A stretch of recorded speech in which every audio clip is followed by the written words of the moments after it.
thank you to the Professional Association for inviting me along to talk about the middle years and really to focus on that notion of people, practices and places.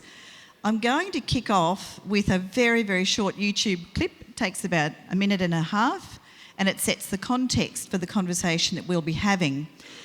This is a workshop, so there will be some input from me, and then there's an opportunity for you to deep dive into one area.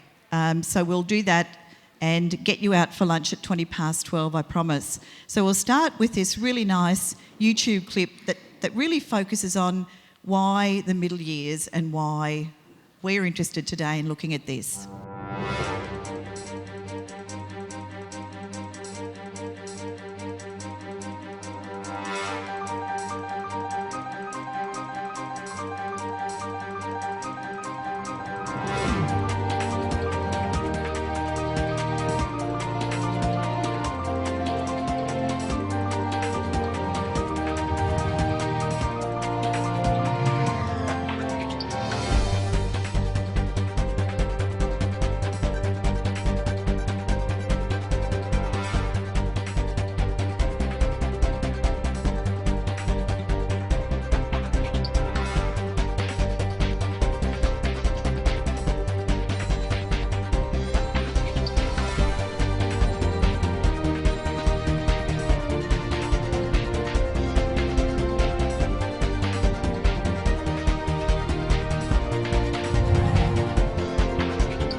Thank you.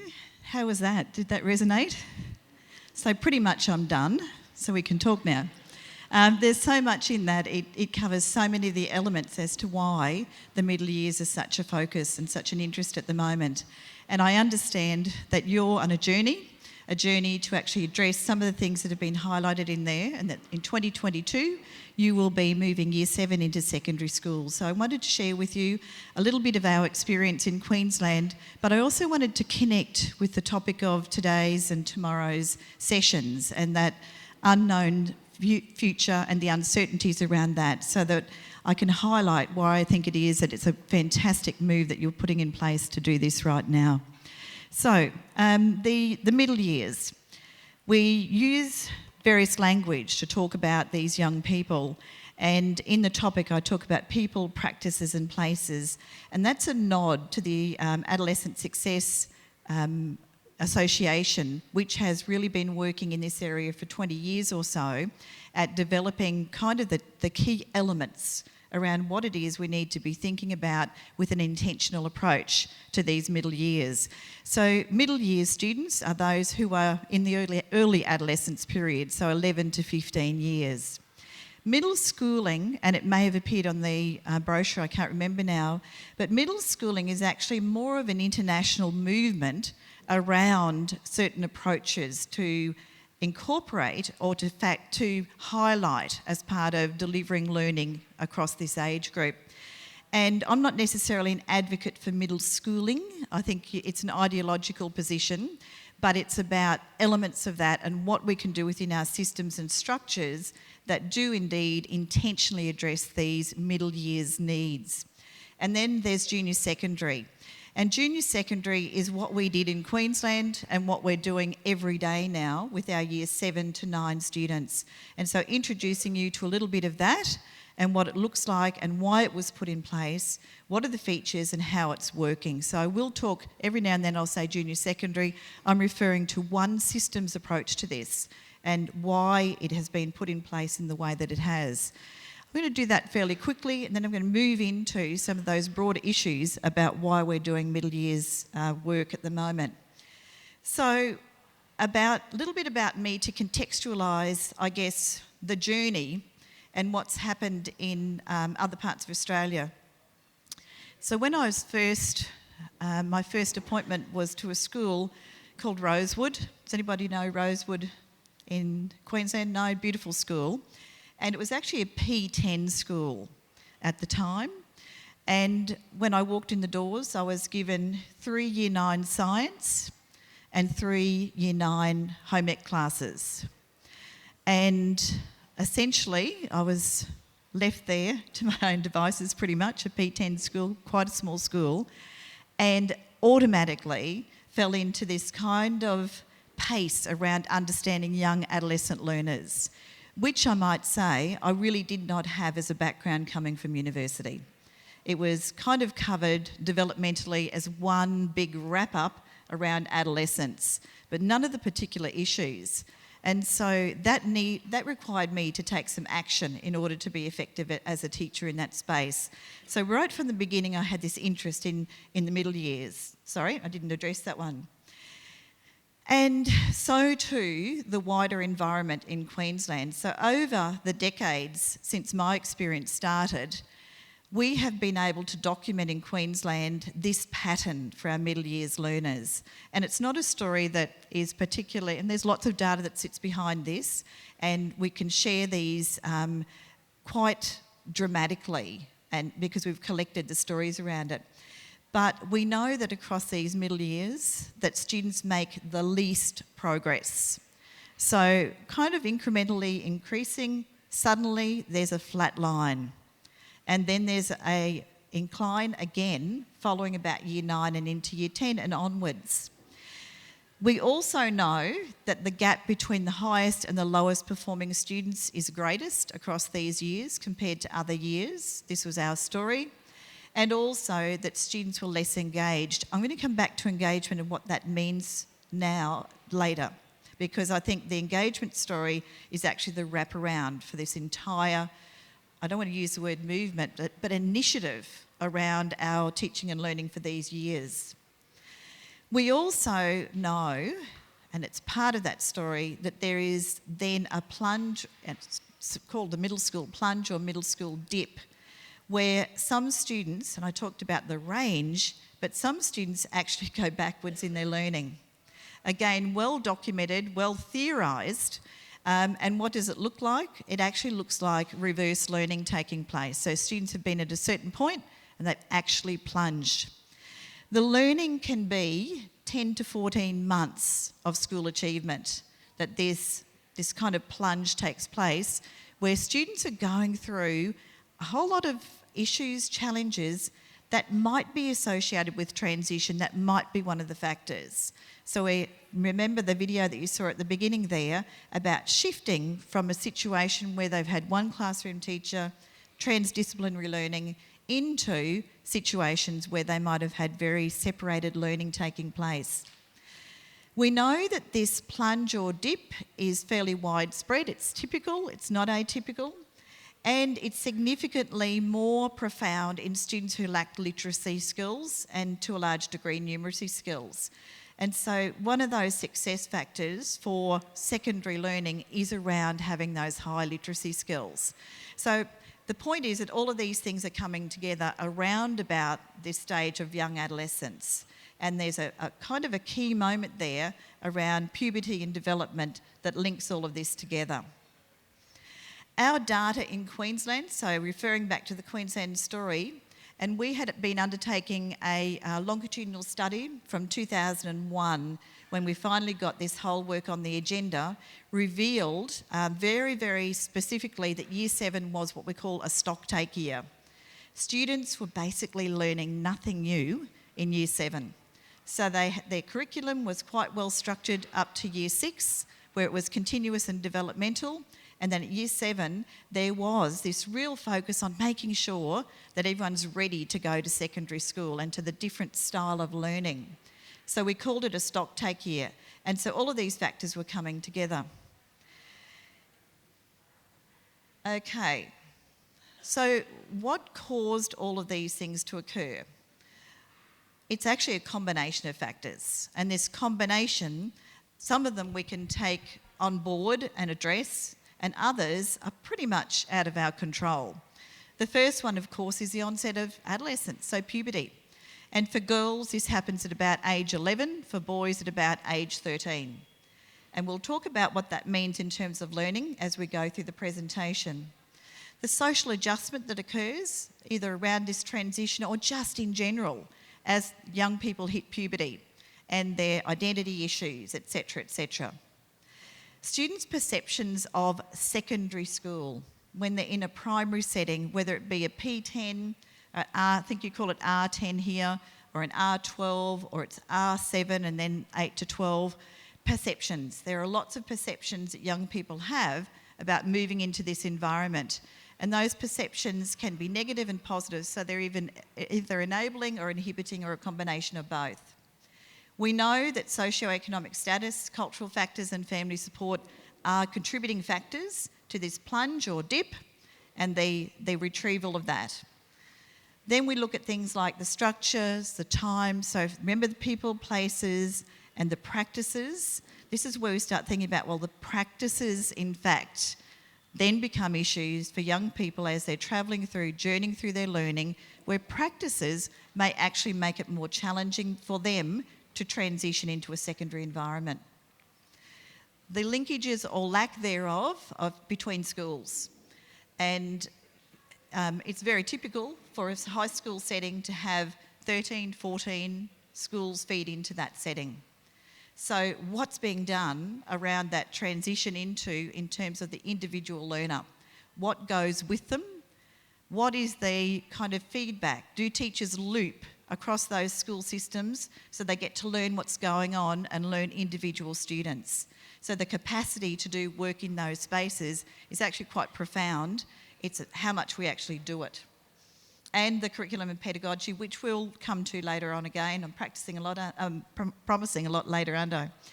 And then teaching to the middle of the middle, where we actually see in a middle years classroom a range of learning places, if we actually think of learning progressions, can be up to 5 years because of the developmental differences in that particular class. And finally, another big one is teachers' perceptions of transition, an acceptance that there's going to be this time where there might be some lost learning. And that's actually plagued our system for quite some time, and it's unacceptable. So we have to say that that is not acceptable. We cannot work in that environment. So what happened in Queensland? I want to share this directly with you when we know that that's the big picture about young people.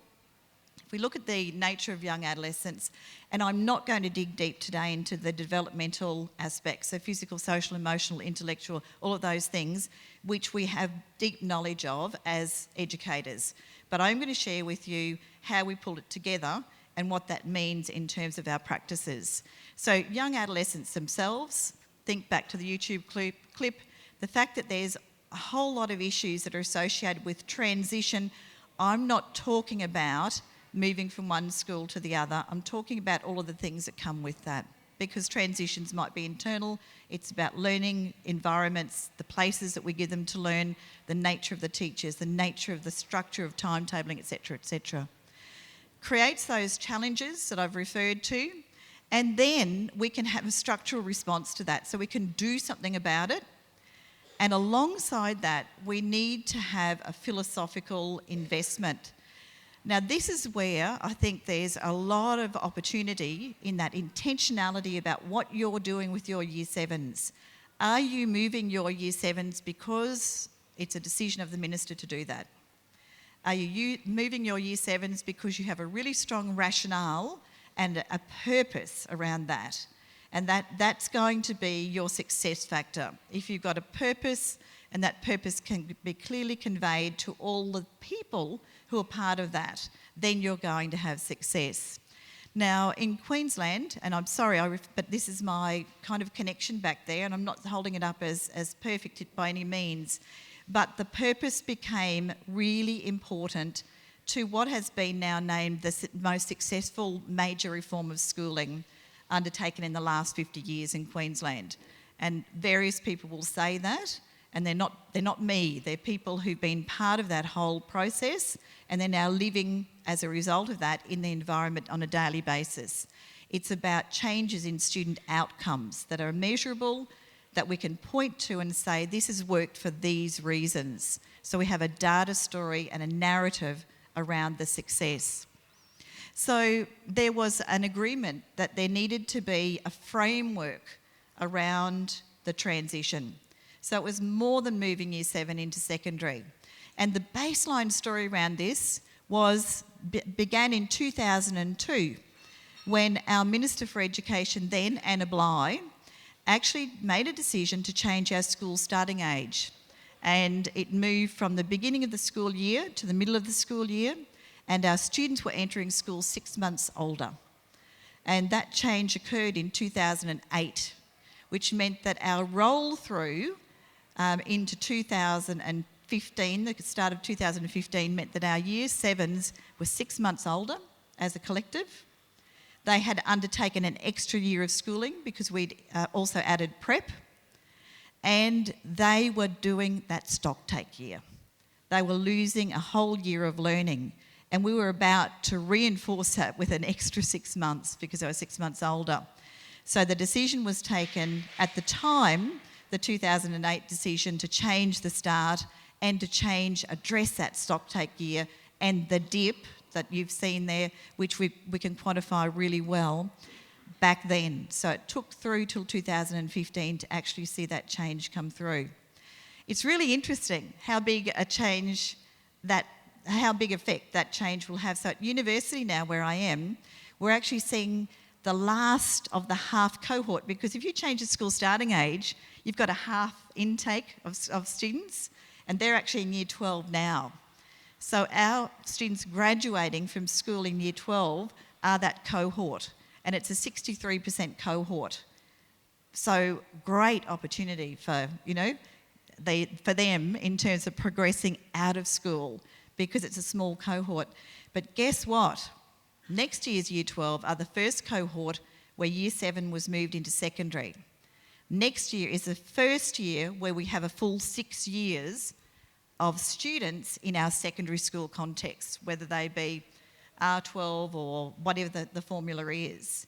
And so we have a massive teacher shortage. And next year is going to be when it really bites. Now, I heard your minister talking about teacher shortages, and he has already identified that as part of the process.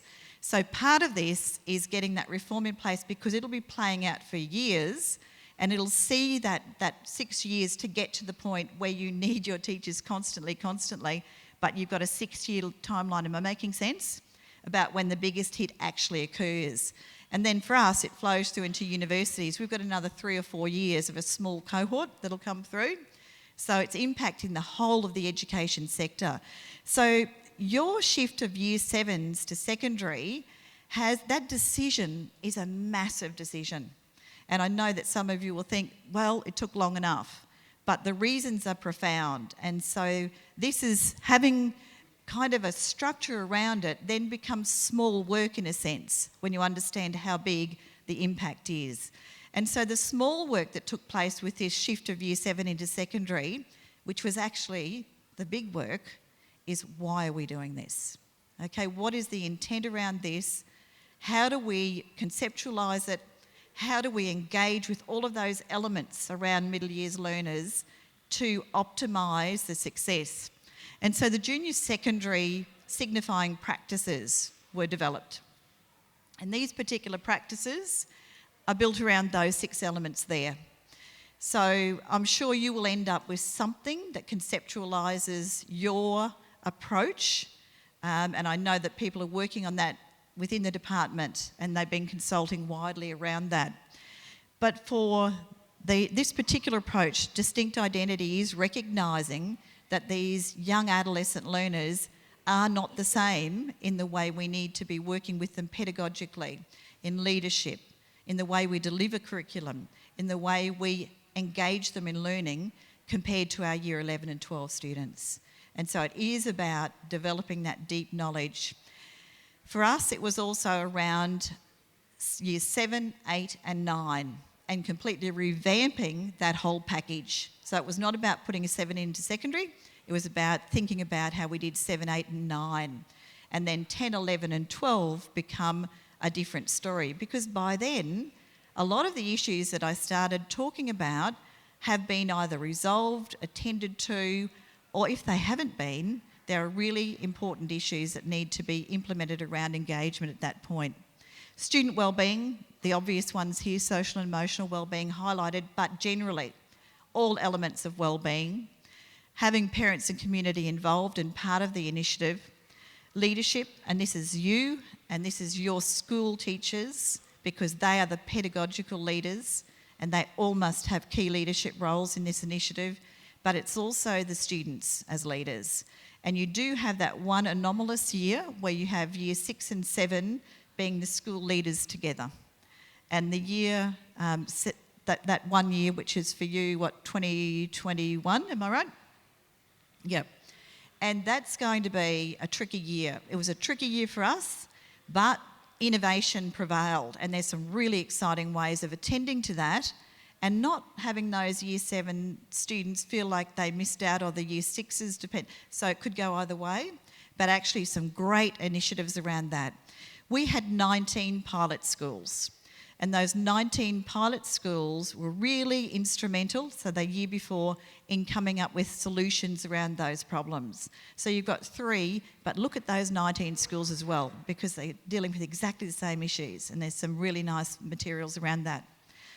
Local decision making, because, and this is where what I say differs a little bit from the middle schooling kind of movement in a sense, is that there is no one size fits all. It has to be contextually driven. Leaders have to be absolutely involved in it and facilitate the changes that are going to take place. So, what model did we use? And in Queensland, there was a lot of work that took place. There were junior secondary champions located around the 7 regions of Queensland, and those champions worked one-on-one with schools. There was ACER involved in assisting to develop a philosophical underpinning framework, that's 6 signifying practices that you've just had a look at now, and what they mean in terms of practice. And then we were involved, a team, myself and a team, because this has been our kind of career work, is about reforming these middle years and working with young adolescent learners. And so we delivered 2 things for the department. One was preparing school leaders in order to be ready for the implementation. And that was a 12-month process. We worked with 265 schools across the 7 regions, and there were 785 school leaders. And the model was, you can see there were 2 end-on conferences, one at the beginning, one at the end, that bookmarked the 12 months of activity. And we had our school leaders who are experts in reform, who are experts in leadership within their context, but may or may not have had all of the depth of knowledge around middle years learning and pedagogical changes that needed to take place, may or may not have needed more information about bringing along people who are maybe a bit adverse to change, all of those sorts of things. And so we developed a 2-day intensive for our school leaders. And we actually preloaded, so we had a flipped approach where we provided a whole lot of stuff to our school leaders, and they mapped their journey around needs within that. Structured mapping and some key input around what are the processes here. Off they went then, 3 school leaders from each school, and it was always the principal plus typically a deputy and typically a middle years teacher leader. That worked really effectively. And then we had an action learning coaching model that occurred across those 265 schools for that year, where we actually assisted hands-on to do the work associated with putting in place for that school a contextually driven junior secondary that incorporated the shift of year 7. So along the way, people said, I need to know more about this, I need to know more about that. And so we delivered webinars that were really topic focused, and we had a series of those that were based on individual needs. And so for each of our regions, we had typically about 3 different webinars, and we had a structured response. So we built a website and people actually provided input and discussed with each other how their model was emerging and how they could assist each other. So cross-collaboration. At the end, we came back together and shared examples of best practice. So this is when we stood back and we had the pilot schools, and that identified that transitions themselves were a really big issue.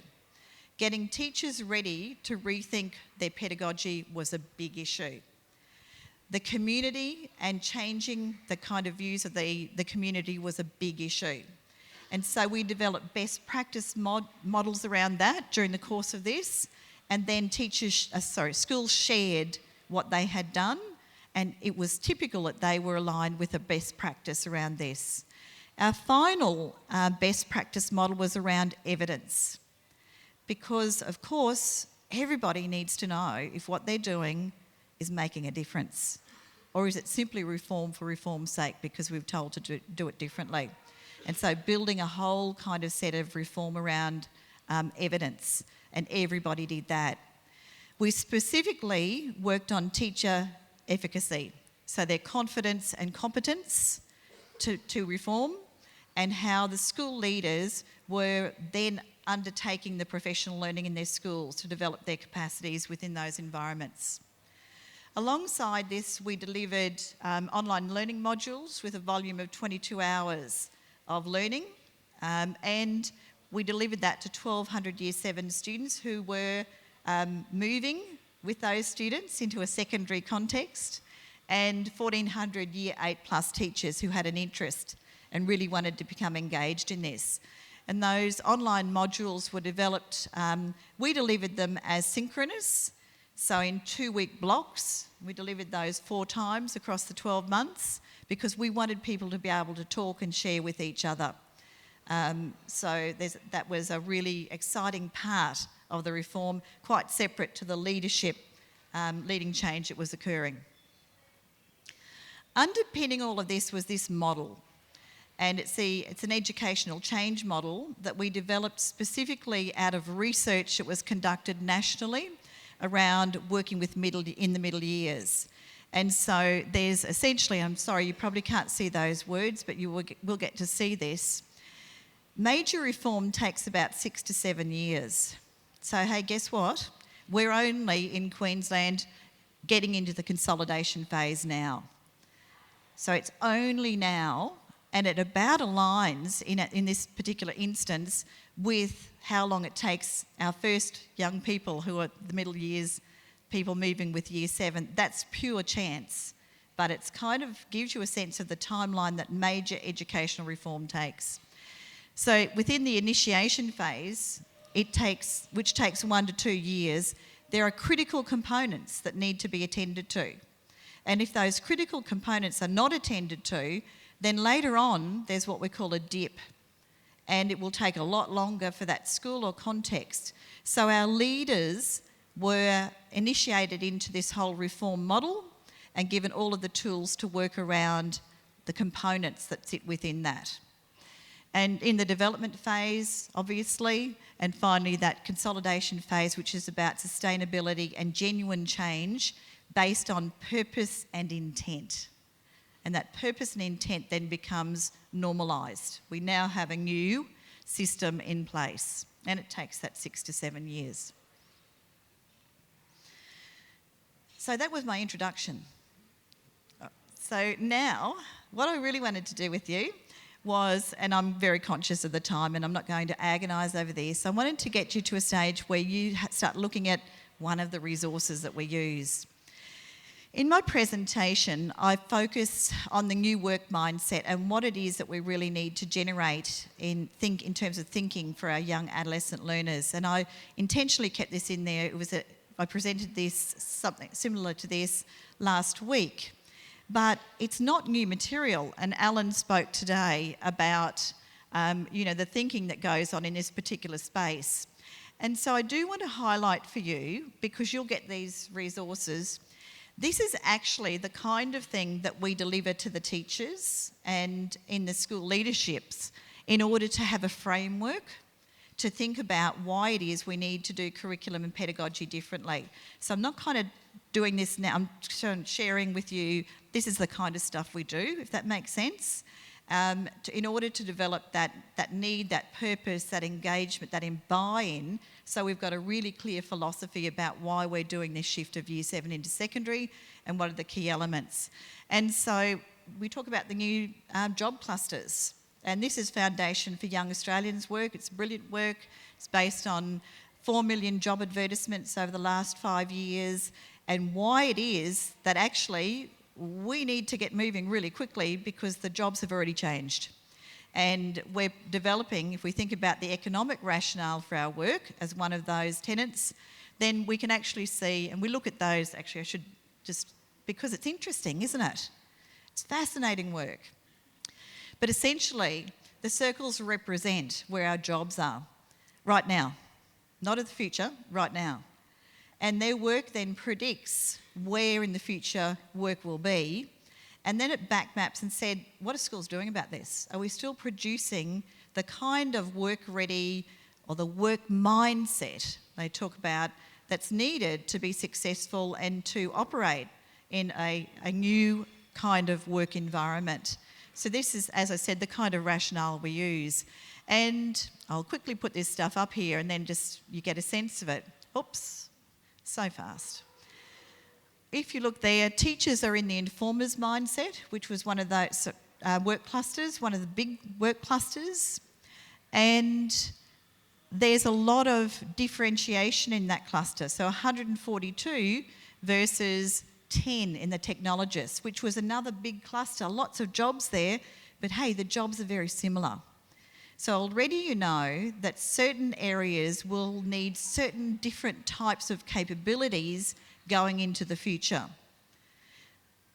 I wish I had more time, but the PowerPoint does this and you can read around it. The artisans were a really tiny group, and it's people like machinery operators, landscape gardeners, electricians, plumbers, carpenters, but very differentiated. So the skills that are required are diverse, but a small work kind of opportunities, and on it goes. If you found the teachers there, did you find them? I love our cluster because we're in with spies. And I just think that that's so great to be in with those knowledge workers, those thinkers, those doers. We're in there. We're also one of the big clusters.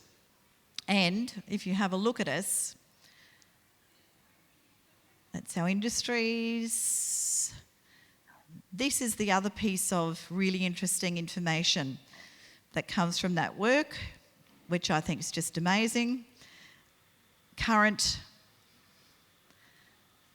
The job growth across the data collection period for the informers. So yellow is the moderate, green, of course, the high, and red, the low growth. So the coordinators area, very low. It was one of the smaller circles and it's declining. And affect by automation and artificial intelligence, digitisation. So are we preparing our young people to go into a workforce that's based on our understanding of workforce now without taking into consideration these whole future stories? And that's the kind of work there that we underpin the thinking around what should our curriculum look like and how should we deliver it. So I'll move quickly. Alan spoke about this, the shift from routine manual to non-routine cognitive as being the big overall story around future work. So what does that mean? It means that in schools we need to be equipping young people to be capable learners within that environment of non-routine cognitive. So what work do we do to prepare? We still need the other areas. So it's not one or the other, but how do we develop that specifically when we see that that's our incredible growth area in their lifetimes? This work also tells you what cluster skills and enterprise skills. Not sure which of the enterprise schools here, but the enterprise skills have been identified as these. And so they're the skill sets. And if you look across, you'll see there's great consistency in some of these skills. And indeed, this is them, the transferable job skill sets. And so we come to the impact then on curriculum and learning. Problem solving, communication, financial literacy, critical thinking, etc., etc. I always think presentation skills is really interesting. And I have children in school who are learning in this moment, and I think constantly reflecting on, are they getting these things? And I think that one of the really big gaps is financial literacy. They are getting nothing in my child's school anyway. So that's us trying to work in that financial literacy space. But that will be one of their key areas. Sharing with you then what that actually summarises is this emotional intelligence kind of work that we need to be doing. And so getting rid of those silos around maths and English and history and geography and the arts and all the rest of it, and getting that cross-curricular, interdisciplinary key work that is capability-driven and enterprise-driven is what we need to be doing in these middle years to equip them so that they can be deep diving then in their expert years of 10, 11 and 12 and whatever follows. I'll skip some of these so that because I want to get it to you. I want to share with you also that's Foundation for Young Australians. The second work we do is around then looking at, well, you know, a 15-year-old. This is our group that we're keen to work with and that we're doing our school renewal around. They'll have 5 careers, 17 jobs, portfolio careers, but they're not separate bits like we imagine, they're integrated together. So they might be working for 3 different areas at the same time. Messy work requires strong entrepreneurial skills, requires people to have a great sense of resilience and capacity in order to work in that environment. So this is a great resource. It's Deakin, Griffith and Ford Motor Company who are looking at what the future of work is. 3 key forces: automation, globalisation, collaboration. And the skills, they're the same ones again. So we're getting alignment, this transdisciplinary, of course our STEM and STEAM, entrepreneurial, but it's a fusion of those to get us to there. This particular resource comes with a tool, which I love a tool. That's, if you Google it, you can do it now, find out what your job of the future might be. Certainly it's fun to do because I'll show you the students. This is great for students to do. They have student resources, go through a ranking exercise, and these are the sort of jobs they end up getting access to. It's nicely layered. Have a look at some of them.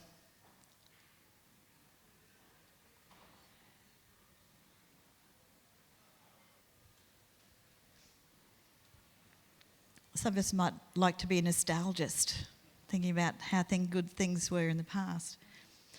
It's really interesting to do. You'll end up getting a list of maybe if you go through that exercise, you might get 2 or 3. off-world habitat designer. The black ones already exist. The pink ones are new. So have you heard of some of those black ones?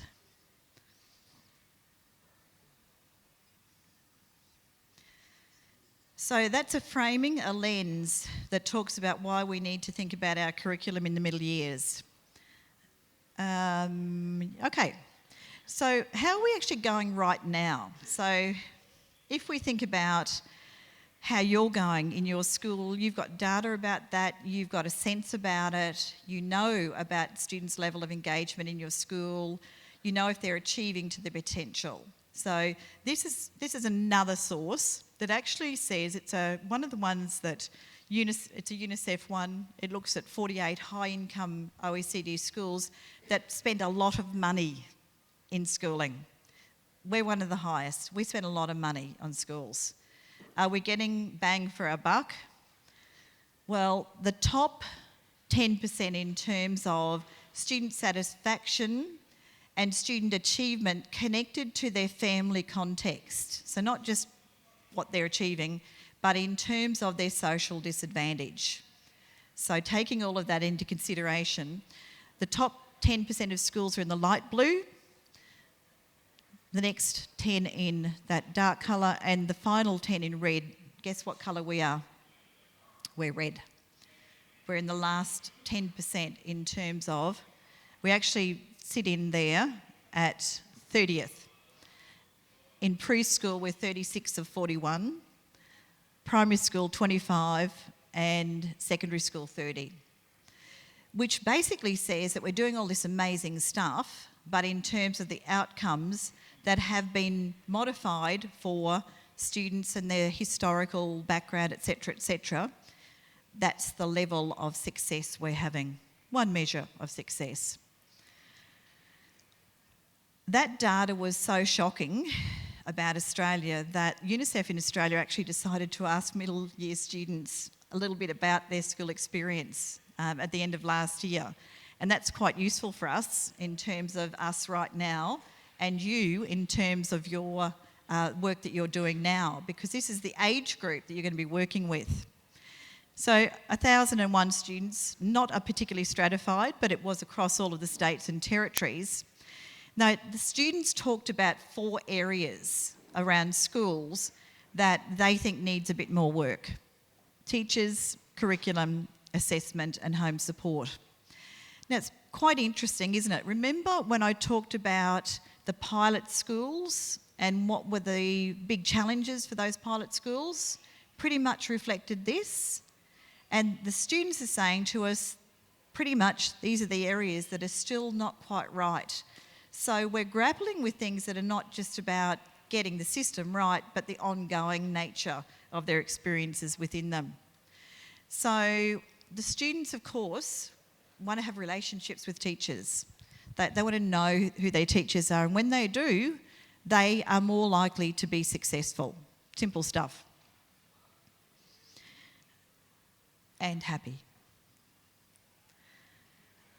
54% of them attribute their learning to having good teachers. 73 said that they're not learning because they need a better teacher. So this becomes in the pedagogical work that we're doing in actual classrooms, and that they need more help. That to me, and when I look at the comments, is about time. And that then says to me, what are we doing? How are our teachers not having time to do this important work? And it's because they're doing other things that we think are important. So stripping back things that take teachers' time away from working with our students would be a really good start. So the importance of that. 21% of these young people said that they had really bad teachers, and that's the reason they didn't achieve. So remember, we're highlighting teachers in this one. Here are some of the things that they said about their teachers. Insightful.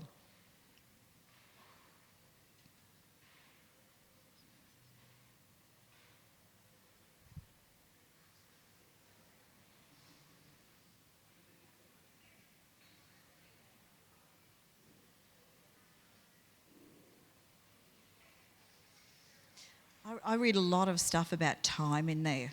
and availability and that intensification of teachers' work. And the kids are seeing it. Remember, they only have one experience of year 7, one experience of year 8. Our teachers might be repeating this cycle again and again and again. And so they get into a pattern of just accepting that that's the way it is. And I think it's time for us to really push back. And I think the middle years work actually allows you to do that. So if you take on board some of these big issues and think about the way you structure your curriculum and do your pedagogical work, you start to attend to some of this. Okay, curriculum design and content. So what our 14 to 16-year-olds told us was it's boring, irrelevant, doesn't have any practical skills for those numbers. That's what they want.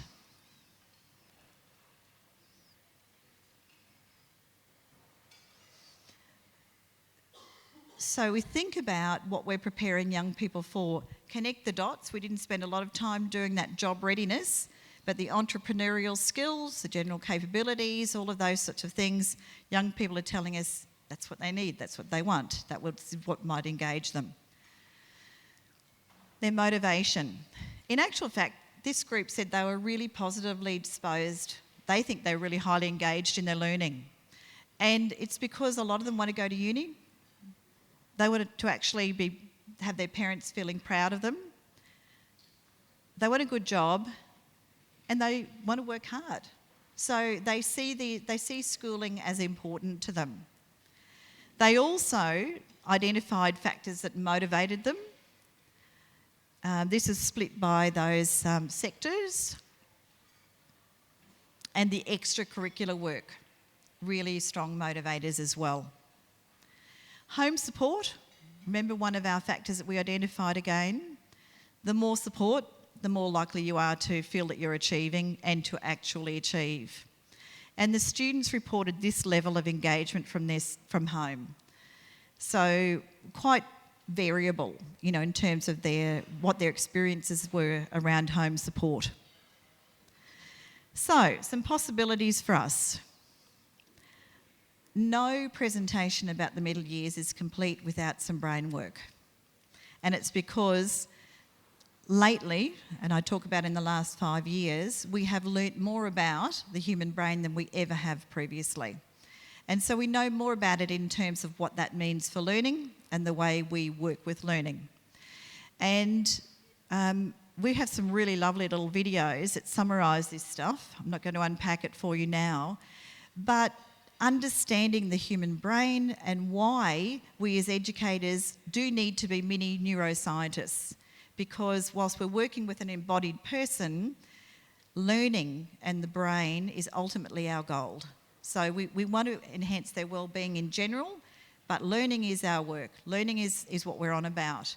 And so understanding that the prefrontal cortex is the last bit, and in middle years learners, pretty much none of them have prefrontal cortex development, so we've got to help them get there, is a really key piece of our learning around brains and brain work.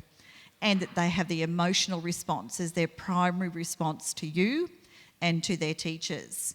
So what do we do about that in terms of structuring the learning to enhance that?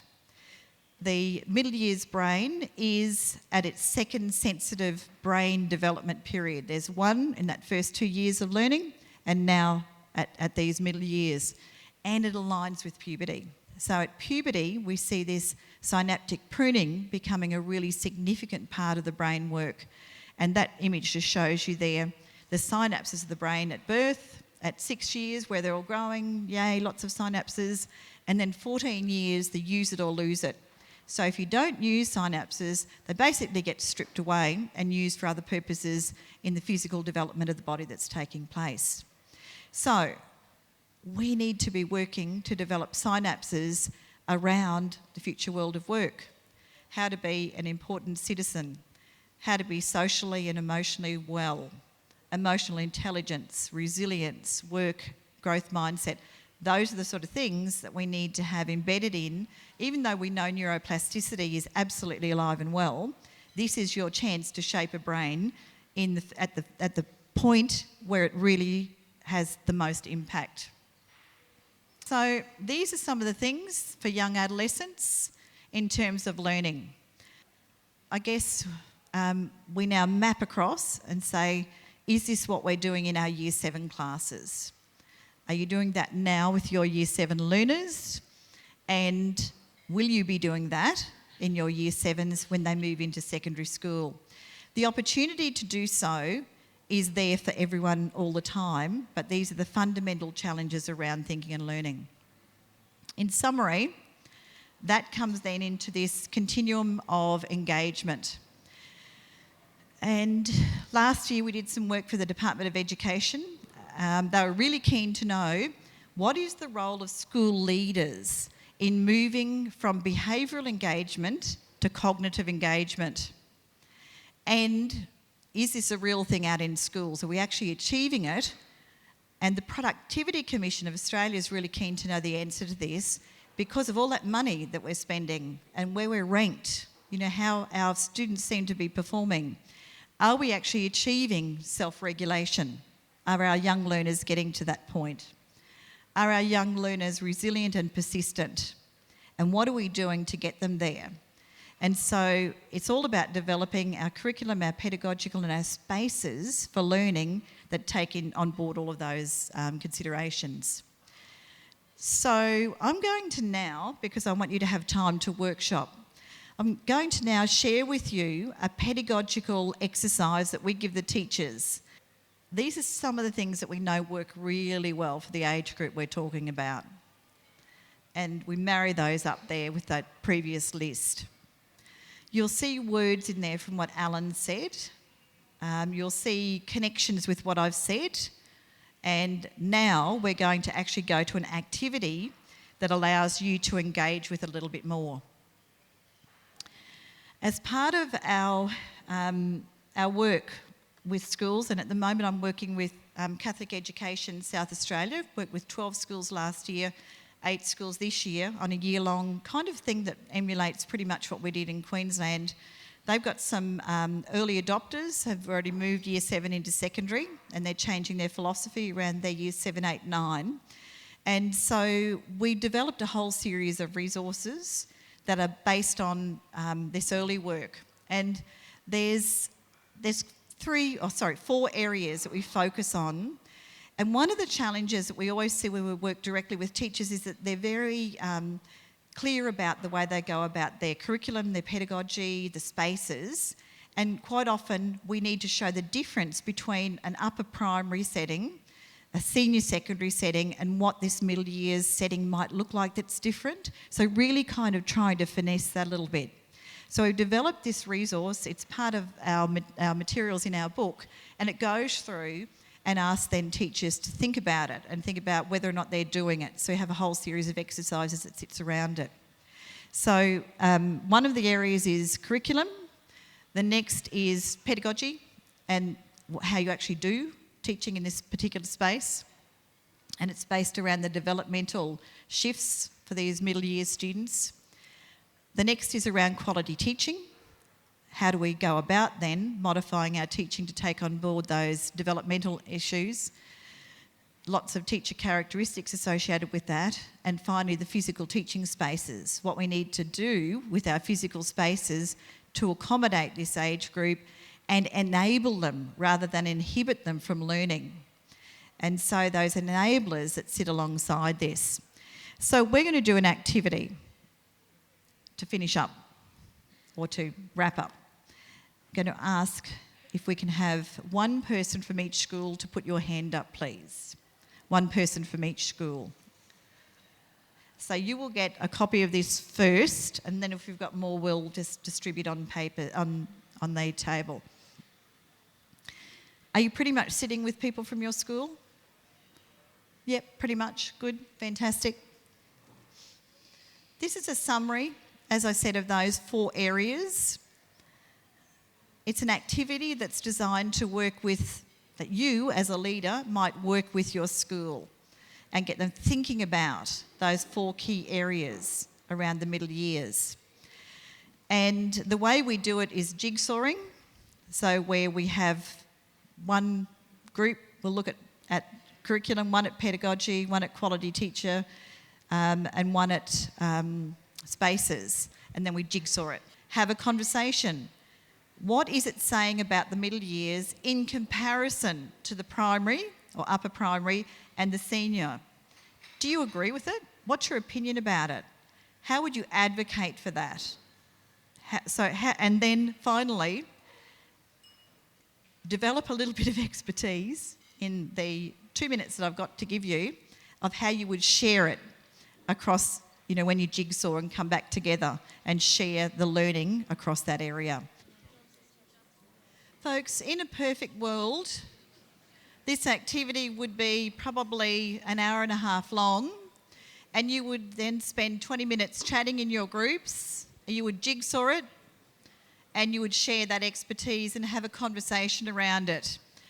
We thought it might be of value now to answer questions, comments from the floor. We've certainly got a comment, I guess, in that it seemed to make a lot of sense in the curriculum pages, that continuum from primary through middle to senior, and certainly someone made the observation that the thinking tool of learning design seemed to nearly sit nicely in the middle years, in that 7 to 9, where it was really important to be looking at what was individually affecting students. Another comment that we, I think, all agreed with was that in those middle years, the job is about making great people and human beings that care about others and themselves. So no question, but there you go. Perhaps a provocation. Very nice comment, thank you. Okay, let's do a quick audit in the room. Could everybody put your hand up if you feel you are absolutely ready for Year 7 in 2022? Let's do an audit. Ready now. Ready to go. Good. You guys have got Year 7, have you already? Yep. So there is expertise, of course, across the sector around this. And so I ask that as a genuine question. Who's ready right now? Of course, there are people who are experts in this area doing it brilliantly. Who thinks that the thinking started? You've got your teachers. Many of you will be, I'm guessing here, 8 to 12 schools, and you're going to be receiving Year 7. Put your hand up if that is your school situation, please. Keep it up nice and high. Gap in there, so you guys are doing something else? Right, keep your hands up if you think you'll be ready. Okay, great, because you need to be. All right, you need to be. We want you to say that. Could I ask you, this exercise focuses on really teachers to a large extent, and teachers, but not entirely, because it tries to bring in the various different people there, tries to bring in the places, and tries to bring in the practices. But hopefully that's helpful in terms of getting the conversation started with your staff and with your team. I know there's a comment up the back up here. Look, as a matrix, we just thought, and a continuum, we thought it was pretty much in the right place. A comment was made, actually. There's probably more difference in the sense of approaches to teaching, and it's not a criticism, but it's just the way it is. There's more difference in between learning areas than there is in between the different columns, if you like, in the continuum. Fantastic, yep.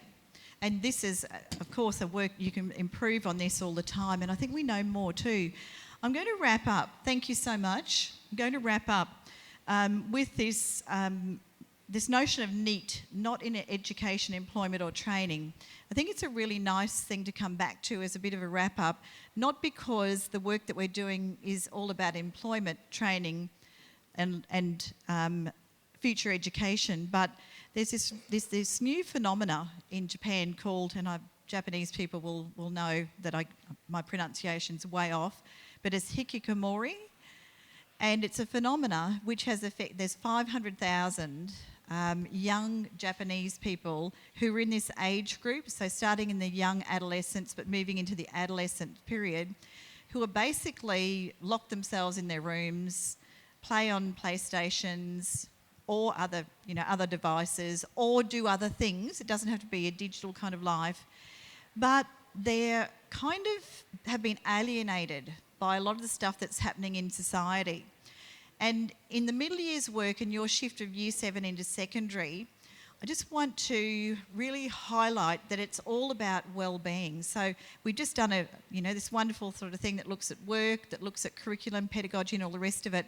But ultimately, it is about a social and emotional well-being and developing that emotional intelligence to live in this fast-paced world with acceleration, uncertain change, etc. So I think that has to underpin it. This hikikomori has been identified as part of Western culture now, and the numbers are starting to generate of these young people who are kind of opting out and becoming unable to work in society, or be part of society. So I do think that this work is important in a whole lot of critical ways, but that should be its purpose. Its purpose is a much higher level in terms of young people. So many thanks for your involvement. Enjoy lunch.